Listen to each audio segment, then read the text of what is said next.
भक्तजनों, आज आप सुने विनायक चतुर्थी व्रत कथा। श्री विनायक गणेश चतुर्थी व्रत की पौराणिक कथा के अनुसार एक बार भगवान शिव और माता पार्वती नर्मदा नदी के किनारे बैठे थे। वहाँ माता पार्वती ने भगवान शिव से समय व्यतीत करने के लिए चौपार खेलने को कहा। शिव चौपार खेलने के लिए तैयार हो गए, परंतु इस खेल में हार जीत का फैसला कौन करेगा, यह प्रश्न उनके समक्ष उठा तो भगवान शिव ने कुछ तिनके एकत्रित कर उसका एक पुतला बनाकर उसकी प्राण प्रतिष्ठा कर दिया और पुतले से कहा, बेटा, हम चौपार खेलना चाहते हैं, परंतु हमारी हार जीत का फैसला करने वाला कोई नहीं है, इसलिए तुम बताना कि हम दोनों में से कौन हारा और कौन जीता। उसके बाद भगवान शिव और माता पार्वती का चौपार खेला शुरू हो गया। यह खेल 3 बार खेला गया और संयोग से तीनों बार माता पार्वती ही जीत गई। खेल समाप्त होने के बाद बालक से हार जीत का फैसला करने के लिए कहा गया तो उस बालक ने महादेव को विजय बताया। यह सुनकर माता पार्वती क्रोधित हो गई और क्रोध में उन्होंने बालक को लंगड़ा होने की कीचड़ में पड़े रहने का श्राप दे दिया। बालक ने माता पार्वती से माफी मांगी और कहा कि यह मुझसे अज्ञानतावश से ऐसा हुआ है, मैंने किसी दृश्य भाव में ऐसा नहीं किया है। बालक द्वारा क्षमा मांगने पर माता ने कहा, यहाँ गणेश पूजन के लिए नाग कन्या आएगी, उनके कहे अनुसार तुम गणेश व्रत करो, ऐसा करने से तुम मुझे प्राप्ति करोगे। यह कहकर माता पार्वती शिव के साथ कैलाश पर्वत पर चली गई। 1 बरस के बाद उस स्थान पर नाग कन्या आई। तब नाग कन्याओं से श्री गणेश के व्रत की विधि मालूम करने पर उस बालक ने 21 दिन लगातार गणेश जी का व्रत किया। उसकी श्रद्धा से गणेश जी प्रसन्न हुए। उन्होंने बालक को मनोवांछित फल मांगने के लिए कहा।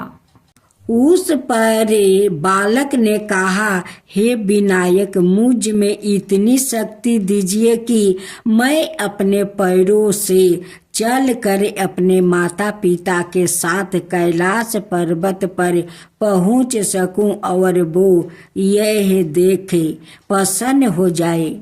तब बालक को वरदान देकर श्री गणेश अंतर्ध्यान हो गए। इसके बाद वो बालक कैलाश पर्वत पर पहुंच गया और कैलाश पर्वत पर पहुंचने की अपनी गाथा उसने भगवान शिव को सुनाई। चौपार वाले दिन से माता पार्वती शिव जी से विमुख हो गई थी। अत देवी के रुष्ट होने पर भगवान शिव ने भी बालक के बताया अनुसार 21 दिनों तक श्री गणेश का व्रत किया। इस व्रत के प्रभाव से माता पार्वती के मन से भगवान शिव के लिए जो नाराजगी थी वो समाप्त हो गई। तब यह व्रत विधि भगवान शंकर ने बताया, पार्वती को बताई। यह सुनकर माता पार्वती के मन में भी अपने पुत्र कार्तिकेय से मिलने की इच्छा जागृत हुई। तब माता पार्वती ने भी 21 दिन तक श्री गणेश का व्रत किया और दुर्वा फूल और लड्डुओं से गणेश जी का पूजन अर्चना की। व्रत के 21वां दिन कार्तिकेय सवाए माता पार्वती जी से आ मिले। उस दिन से श्री गणेश चतुर्थी का यह व्रत समस्त मनोकामनाओं की पूर्ति करने वाला व्रत माना जाता है। इस व्रत को करने से मनुष्य के सारे कष्ट दूर होकर मनुष्य को समस्त सुख सुविधाएं प्राप्ति होती है। भक्त जनों, आज आप सुने गणेश भगवान की व्रत कथा, बुधवार व्रत कथा। एक समय की बात है कि साहूकार अपनी पत्नी को लाने के लिए अपने ससुराल गया। कुछ दिन रहने के बाद उसने अपनी पत्नी के साथ अपने घर आने की सोची। दुर्भाग्य से उस दिन बुधवार का दिन था। लड़की के परिवार वालों ने कहा कि आज बुधवार का दिन है, जो कि किसी कार्य हेतु शुभ नहीं माना जाता है, इसलिए आज तुम मत जाओ। किंतु साहूकार ने किसी की एक ना मानी और पत्नी समेत अपने ससुराल से घर को चल दिया। रास्ते में साहूकार की पत्नी को प्यास लगी। उसने साहूकार से कहा। साहूकार ने कहा, तुम बैलगाड़ी में ही बैठो, मैं पानी लेकर आता हूँ। जब वो पानी लेकर आया तो उसने देखा कि उसकी शकल का एक आदमी उसकी पत्नी के साथ बैठा है। तब उसने जाकर उस पुरुष से पूछा, तुम कौन हो? तब उसने कहा, मैं साहूकार हूँ। और फिर दोनों के बीच में झगड़ा शुरू हो गया और वहाँ लोगों और कुछ सिपाही आ गए, जिन्होंने उस स्त्री से पूछा, तुम्हारा पति कौन है? तब वो इसका उत्तर ना दे सकी और साहूकार अपने मन में कहने लगा कि यह प्रभु की कैसी लीला है। तब आकाश से वाणी हुई और बोले, मूर्ख, आज बुधवार का दिन था, तब भी तूने आज ही गमन किया। यह सब भगवान बुद्धदेव के प्रकोप से हो रहा है। वो तुझसे रूठे हुए है। तब साहूकार ने भगवान बुद्धदेव से क्षमा याचना किया। तब वो आकाशवाणी खत्म हो गई और इंसान के रूप में आ गए। बुद्धदेव भी अदृश्य हो गए और फिर साहूकार अपनी पत्नी संग लेके घर गया और भगवान बुद्धदेव की पूजा की। जो भी इस व्रत कथा को सुनता है, उसको बुधवार की यात्रा करने का पाप नहीं लगता है। दूसरा पाठ। समातापुर नगर में मधुसूदन नाम का एक व्याकृत रहता था। वो बहुत धनवान था। मधुसूदन का विवाह बलरामपुर नगर की सुंदर और गुणवती लड़की संगीता से हुआ था। एक बार मधुसूदन अपनी पत्नी को लेने बुधवार के दिन बलरामपुर गया। मधुसूदन ने पत्नी के माता पिता से संगीता को विदा कराने के लिए कहा। माता पिता बोले, बेटा, आज बुधवार है। बुधवार को किसी भी शुभ कार्य के लिए यात्रा नहीं करते हैं। लेकिन मधुसूदन नहीं माना। उसने ऐसी शुभ अशुभ की बातों को नहीं मानने की बात कही। बहुत आग्रह करने पर संगीता के माता पिता ने विश्वास होकर दोनों को विदा कर दिया। दोनों ने बैलगाड़ी से यात्रा कर रहे थे कि 2 कोस की यात्रा के बाद उसकी गाड़ी का एक पहिया टूट गया। वहां से दोनों ने पैदल ही यात्रा शुरू किया। रास्ते में संगीता को प्यास लगी। मधुसूदन उसे एक पेड़ के नीचे बैठाकर जल लेने चला गया। थोड़ी देर बाद जब मधुसूदन कहीं से जल लेकर वापस आया तो वो बुरी तरह हैरान हो उठा, क्योंकि उसकी पत्नी के पास उसकी ही शकल सूरत का एक दूसरा व्याकुत बैठा था। संगीता भी मधुसूदन को देखकर हैरान रह गई। वो दोनों में कोई अंतर नहीं कर पाई। मधुसूदन ने उस व्याकुत से पूछा, तुम कौन हो और मेरी पत्नी के पास क्यों बैठे हो? मधुसूदन की बात सुनकर उस व्याकुत ने कहा, अरे भाई, यह मेरी पत्नी संगीता है। मैं अपनी पत्नी को ससुराल से विदा करा कर लाया हूँ, लेकिन तुम कौन हो जो मुझसे ऐसा प्रश्न कर रहे हो? मधुसूदन ने लगभग चीखते हुए कहा, तुम जरूर कोई चोर या ठग हो। यह मेरी पत्नी संगीता है। मैं इसे पेड़ के नीचे बैठाकर जल लेने गया था।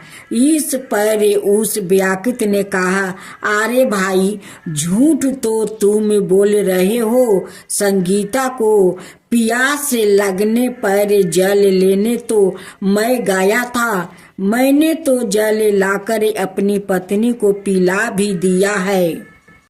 अब तुम चुपचाप यहाँ से चलते बनो, नहीं तो किसी सिपाही को बुलाकर तुम्हें पकड़वा दूंगा। दोनों एक दूसरे से लड़ने लगे। उन्होंने लड़ते झगड़ते बहुत से लोग वहाँ एकत्र हो गया। नगर के कुछ सिपाही भी वहाँ आ गया। सिपाही उन दोनों को पकड़ कर राजा के पास ले गया। सारी कहानी सुनकर राजा भी कोई निर्णय नहीं कर पाया। संगीता भी उन दोनों में से अपने वास्तविक पति को नहीं पहचान पा रही थी। राजा ने दोनों को कारागार में डाल देने के लिए कहा। राजा के फैसले पर असली मधुसूदन भयभीत हो उठा। तभी आकाशवाणी हुई। मधुसूदन ने, तूने संगीता के माता पिता की बात नहीं मानी और बुधवार के दिन अपने ससुराल से चल दिया।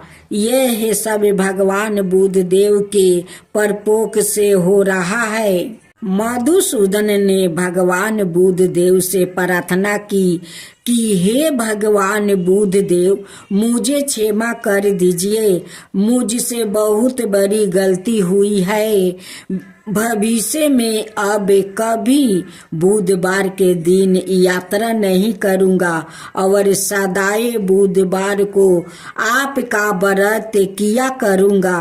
मधुसूदन के प्रार्थना करने से भगवान बुद्धदेव ने उसे क्षमा कर दिया। तभी दूसरा व्याकुत राजा के सामने से गायब हो गया। राजा और दूसरे लोग इस चमत्कार को देखकर हैरान हो गया। भगवान बुद्धदेव की इस अनुकंपा से राजा ने मधुसूदन और उसकी पत्नी को सम्मान पूर्वक विदा किया। कुछ दूर चलने पर रास्ते में उन्हें बैलगाड़ी मिल गई। बैलगाड़ी का टूटा हुआ पहिया भी जोरा लाग गया। दोनों उसमें बैठ कर समतापुर की ओर चल दिया।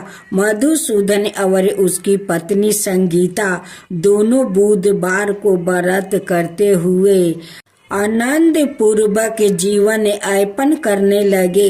भगवान बुद्ध देव की अनुकंपा से उनके घर में धन संपत्ति की वर्षा होने लगी। जल्दी ही उनके जीवन में खुशियाँ ही खुशियाँ भर गई। बुधवार का व्रत करने से स्त्री पुरुष के जीवन में सभी मंगल कामनाएं पूरी होती है और व्रत करने वाले को बुधवार के दिन किसी आवश्यक काम से यात्रा करने पर कोई कष्ट भी नहीं होता है।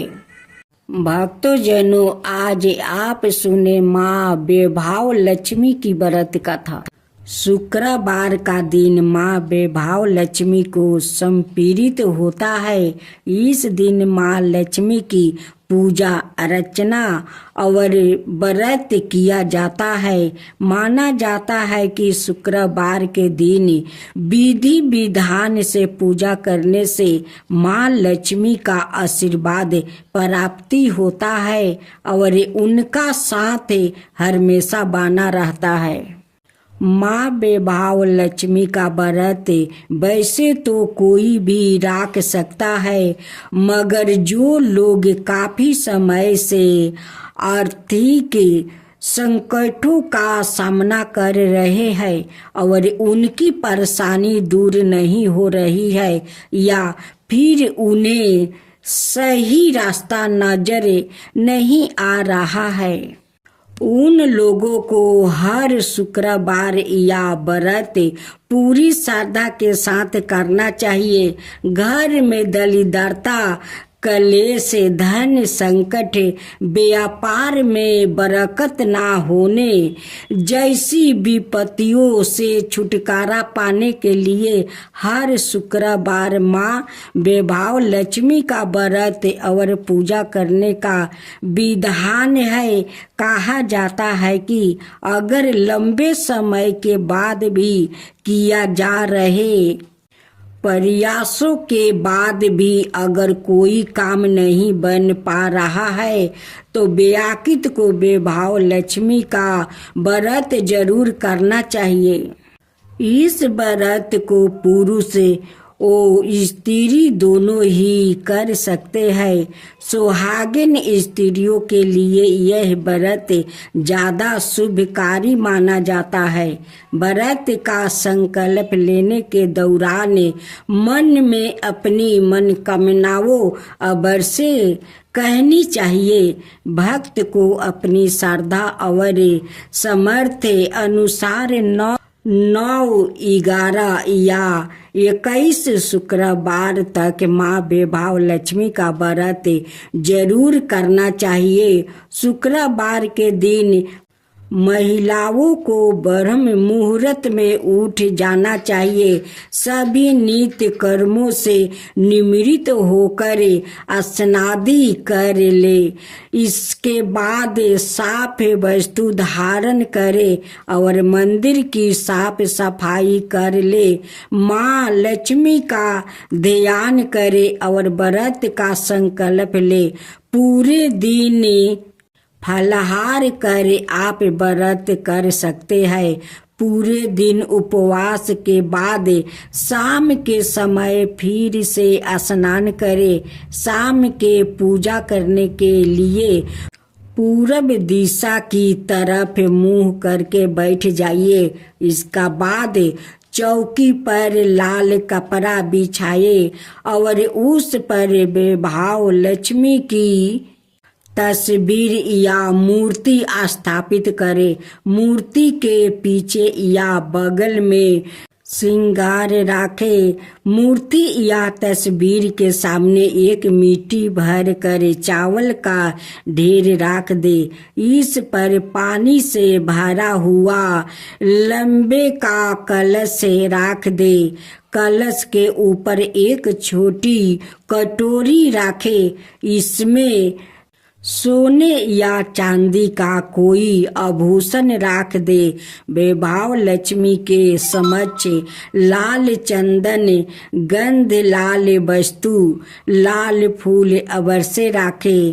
प्रसाद में गाय के दूध से निमृत चावल की खीर बनाए।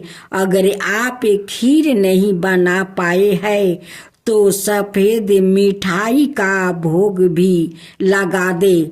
पूजा के बाद लक्ष्मी स्तवन का पाठ, चालीसा और आरती करे। साथ ही माँ के नियम मंत्र का जप भी करे। तो भक्तों जनों, आज आप सुने विष्णु जी ने शिव से किया वादा। एक बार विष्णु भगवान ने शिव से वादा किया कि वो शिव को 108 कमल अर्पित करेंगे। वो कमल का फूलों की तलाश में निकल गए और पूरी दुनिया में खोजने के बाद भी उन्हें सिर्फ 107 कमल फूल मिला। एक फूल कम था। उन्होंने आकर सब कुछ शिव के सामने रख दिया। शिव ने अपनी आंखें तो नहीं खोली, वो सिर्फ मुस्कुराए क्योंकि एक कमल का फूल कम था।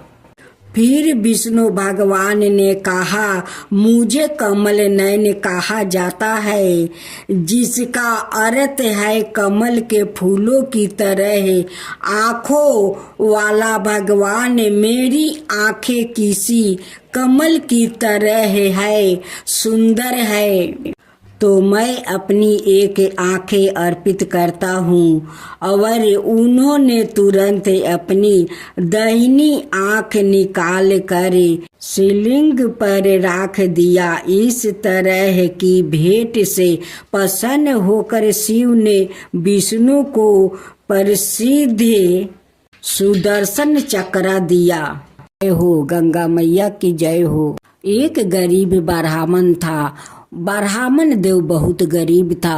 वो भिक्षा मांगकर अपना परिवार को पोषण पालन करता था। ब्राह्मण देव बहुत दूर दूर भिक्षा मांगने चले जाते कि दूर नहीं जाऊंगा तो मुझे ज्यादा तो दक्षिणा नहीं मिलेगा, दूर दूर जाऊंगा तभी तो मुझे बहुत सारा दक्षिणा मिलेगा, तो हमारा परिवार को पोषण पालन अच्छा से हो जाएगा। ब्राह्मण देव अपना परिवार को कभी दुख तकलीफ नहीं देते, अपना परिवार को हमेशा खुशी खुशी रखते।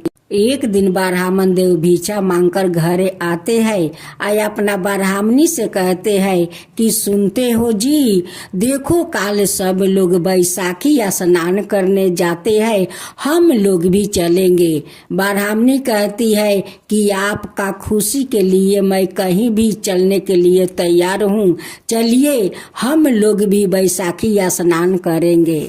ब्राह्मण देव अपना परिवार को लेकर बैसाखी स्नान करने चल देते हैं।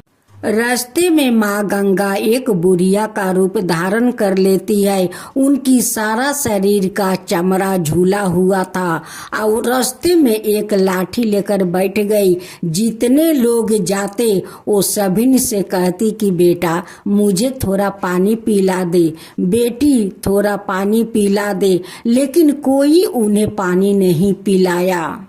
ब्राह्मण देव अपना परिवार को लेकर उसी रास्ते से जा रहे थे।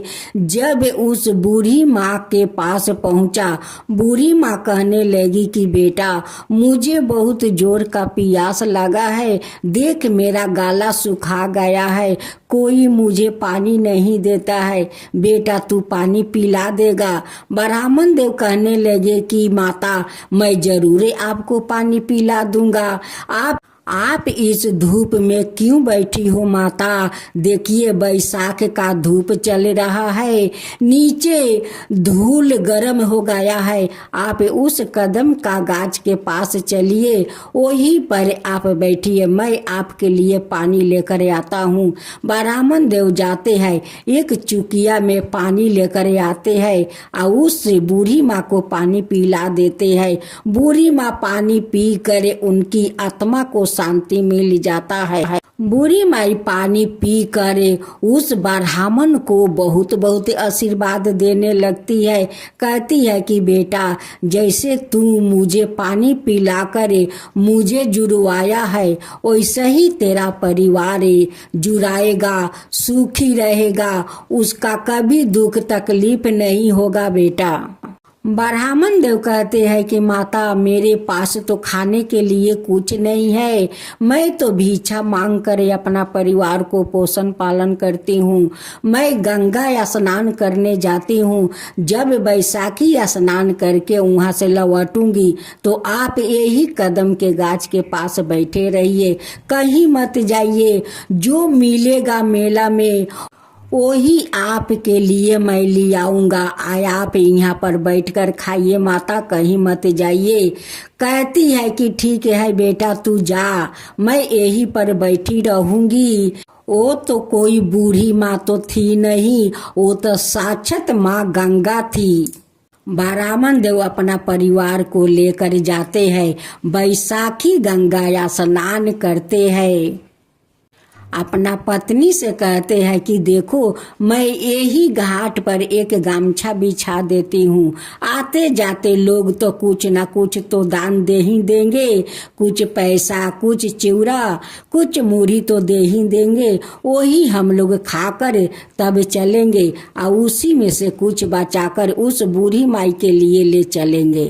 ब्राह्मण देव वही पर गमछा बिछाकर बैठ जाते हैं। आते जाते लोग कोई चिवड़ा देता है, कोई बतासा देता है, कोई पैसा देता है। ऐसे उनकी गमछा पर देते देते कुछ तो अन्न इकट्ठा हो गया। वहाँ पर सब परिवार मिलकर खाए और बूढ़ी माँ के लिए बचा कर ले आए। जब ब्राह्मण देव अपना परिवार को लेकर आते हैं, उस कदम के पेड़ के पास जाते हैं, देखते हैं कि बूढ़ी माई तो यहाँ पर नहीं है। ब्राह्मण देव कहने लगे कि बूढ़ी माई तो चल नहीं पा रही है, बूढ़ी माँ कहाँ चली गई ये धूप में? बूढ़ी माँ तो भूखे प्यासे होगी, ना जाने बूढ़ी माँ कहाँ चली गई। उन्हें तो मैं बोल कर गया था कि माता, आप यहीं पर बैठे रहिए, कहीं मत जाइए, फिर भी बूढ़ी माता कहाँ न कहाँ चली गई। जब ब्राह्मण देव अपना घर पहुँचते हैं, देखते हैं कि बूढ़ी माई तो उनकी दरवाजे पर बैठी हुई है। अब ब्राह्मण देव देख कर बहुत आश्चर्य में पड़ गए कि ये बूढ़ी माई तो चल नहीं पा रही है, हम लोग के घर कैसे आ गई, हम लोग के घर का पता ये कैसे जानती है। ब्राह्मण देव उस बूढ़ी माई से पूछते हैं कि माँ, आप तो चल नहीं पा रही है, आप कैसे यहाँ पर आ गई, आपको पता कैसे चला कि ये मेरा घर है? तब बेस रूपी माँ गंगा कहती है कि बेटा, ये के गोरू गाड़ी वाला था, वो अपना गाड़ी पर मुझे उठा लिया और बोला कि माता, जहाँ जाना है वहाँ पर बोलिए, मैं ले चलता हूँ। वो ले आया, यहीं पर मुझे उतार दिया। मुझे तो पता नहीं है बेटा कि ये तेरा घर है, बस गाड़ी वाला लाया यहीं पर उतार दिया, बोला कि ये ब्राह्मण का घर है। लेकिन माँ गंगा को तो सब कुछ पता है, उनकी दुख तकलीफ भी पता है, उनकी घर दुआर भी पता है। माँ से भला कुछ छुपता है? माँ तो सब देखती है, सब जानती है। ब्राह्मण देव कहने लगे कि माता, आपको तो बहुत भूख लगी होगी, लीजिए चिवड़ा और बतासा खा लीजिए, खा कर यही चौकी पर आप सो जाइए, आराम कीजिए। जब रात को ब्राह्मण परिवार सो गया तो माँ गंगा भला कैसे सोती। वो उठ कर अपना चरण उनकी दरवाजे पर छोड़ देती है। एक मोहर भरा कलश उनकी दरवाजा पर रख कर माँ गंगा तो अंतर ध्यान हो जाती है। जब सुबह हुआ तो ब्राह्मण ब्राह्मणी का आंख खुला। वो आकर माता को देखने लगे। देखते हैं कि चौकी पर तो माता है नहीं, यहाँ पर तो 2 चरण पलुका है, मोहर भरे कलश है। अब तो ब्राह्मणी कहती है कि स्वामी वो कोई बूढ़ी माई नहीं थी, वो तो माँ गंगा थी, साक्षात माँ गंगा थी। आप जो माँ को वहाँ पर पानी पियाया था उसकी कर्ज माँ चुकाया है। घर में जो बतासा चिवड़ा खिलाए थे उनकी कर्ज माँ चुका कर चली गई। ब्राह्मणी कहती है कि स्वामी हम लोग का भाग्य कितना अच्छा है कि माँ बैसाखी गंगा हम लोग का दर्शन दिया, आपको हाथ से पानी पिया, आपका हाथ का चिवड़ा बतासा खाया। कितना हम लोग तकदीर वाले हैं कि माँ गंगा दर्शन भी दिया और आपका हाथ का भी भोजन भी किया। इतना सारा धन माँ देकर गए कि ये धन हम लोग के कभी शेष नहीं होगा। अब ब्राह्मण ब्राह्मणी बहुत अच्छा अपना महल बना लेते हैं। अब वो लोग आजाद से रहने लगा। सारा दुख तकलीफ माँ गंगा लेकर चली गई और उनकी घर में धन भर गई। हे माँ गंगा, जैसे आप उस ब्राह्मण को दर्शन दिया, उनकी हाथ से भोजन किया, वैसा ही सबका ऊपर कृपा कीजिए, सबका दर्शन दीजिए। हे माँ गंगा, सब कोई का दर्शन दीजिए, वैसा ही सबका घर में धन भर दीजिए। माँ गंगा की जय हो, माँ गंगा की जय हो।